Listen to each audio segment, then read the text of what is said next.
तीसरे अध्याय की कथा बड़ी सुंदर कथा आती है कि पुरा चोल्लखा मुखो नामा निर्भयासी महामती जीतेन्द्रिया सत्यवादी आयो देवालयम प्रति।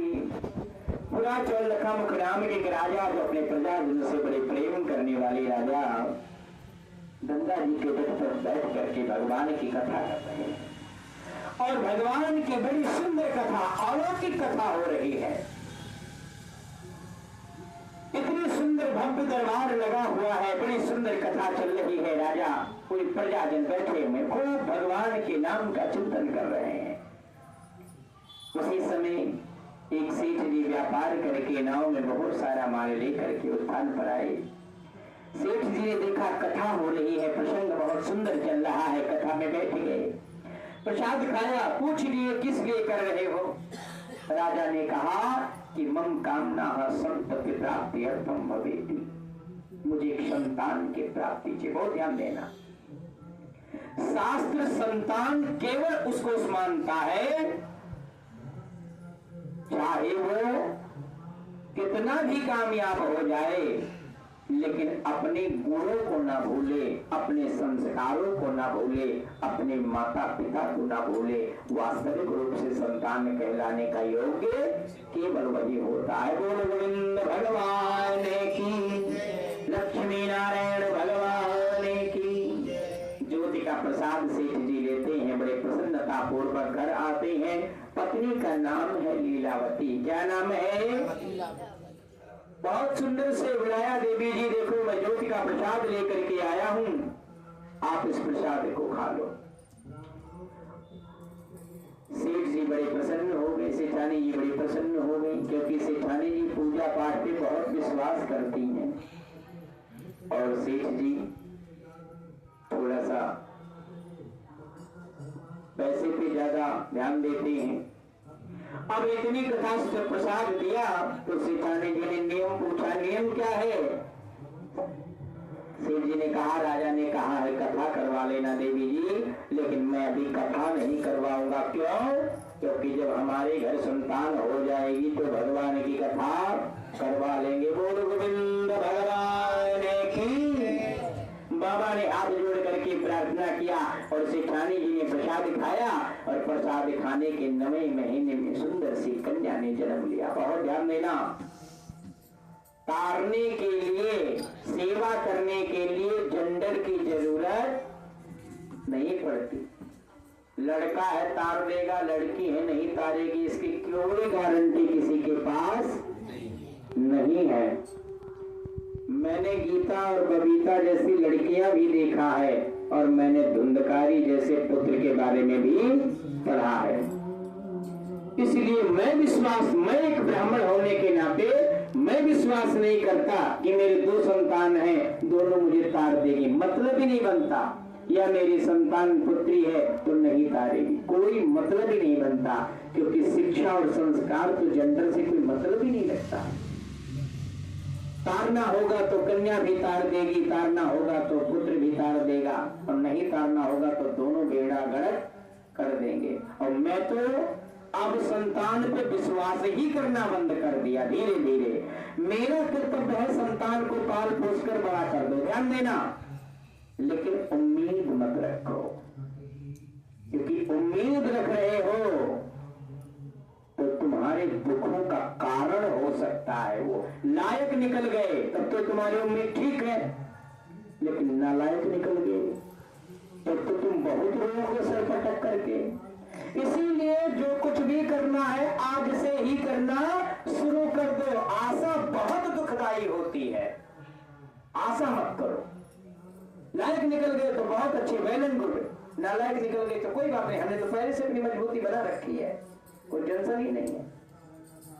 इसलिए मैं, अगर मेरी सलाह हो और मैं फॉलो भी यही करता हूं कि मैं केवल अपने पे विश्वास करता हूं, दूसरे व्यक्ति पे नहीं। चाहे वो मेरा कर्म हो, चाहे वो मेरी मेहनत हो, चाहे वो मेरा टैलेंट हो, और चाहे वो मेरा कुछ भी हो।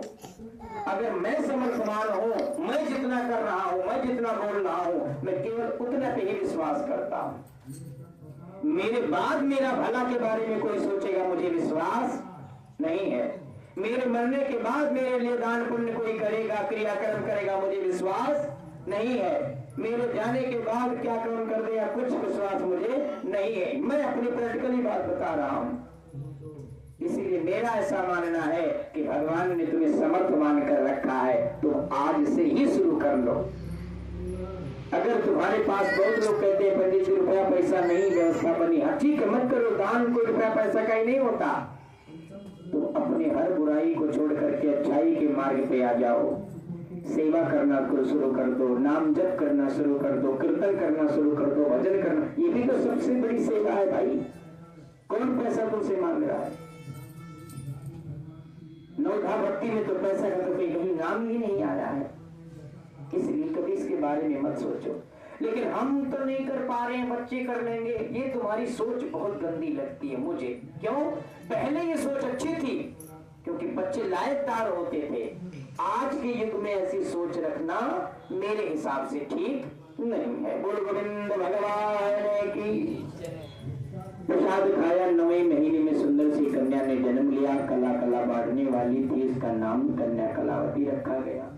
सेठ जी ने कथा नहीं करवाई, बहुत समय व्यतीत हो गया, विवाह भी कर दिया, लेकिन फिर भी कथा नहीं करवाई। व्यापार करने के लिए गए, चोरी का इल्जाम लगा, व्यापार में ही जेल में गए, और जब जेल में गए तब भगवान को याद कर रहे हैं। बहुत ध्यान देना, ये केवल एक कथा की कहानी नहीं है, हमारे तुम्हारे जीवन की भी यही कहानी है।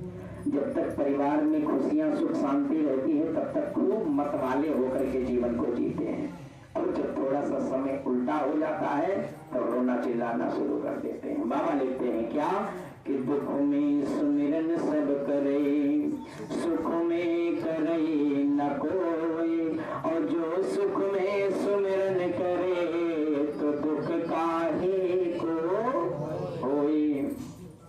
परेशान नहीं होना, घबराना नहीं। अगर तुम घबरा रहे हो, परेशान हो रहे हो, तो तुम्हें एक मूल मंत्र का जाप करना चाहिए कि दुख में तड़पो मती, सुख में फूलो मती, दुख में तड़पो मती, सुख में फूलो मती, हर घड़ी नाम में सुमिरन कराते चलो, कृष्ण गोविंद गोपाल चलो, कृष्ण गोविंद गोपाल चलो, देखना इंद्रियों के ना घोड़े भगी, इनमें हर दम संयम के छोड़ पड़े, देखना इंद्रियों के ना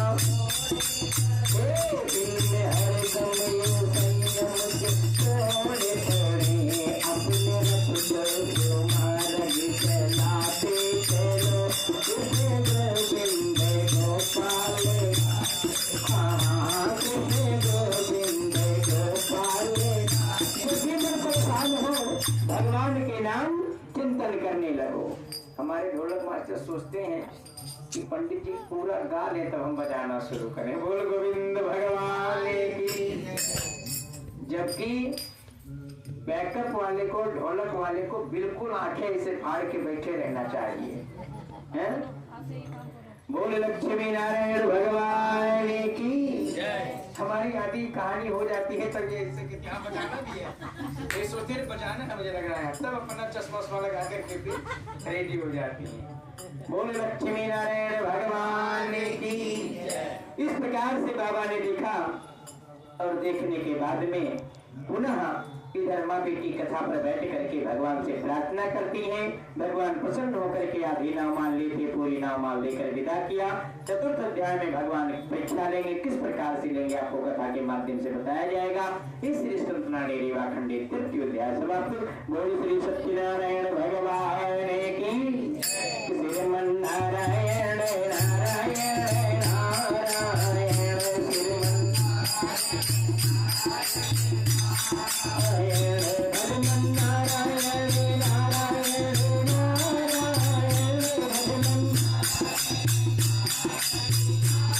भगवान भक्ति नारायण नारायण नारायण, भक्ति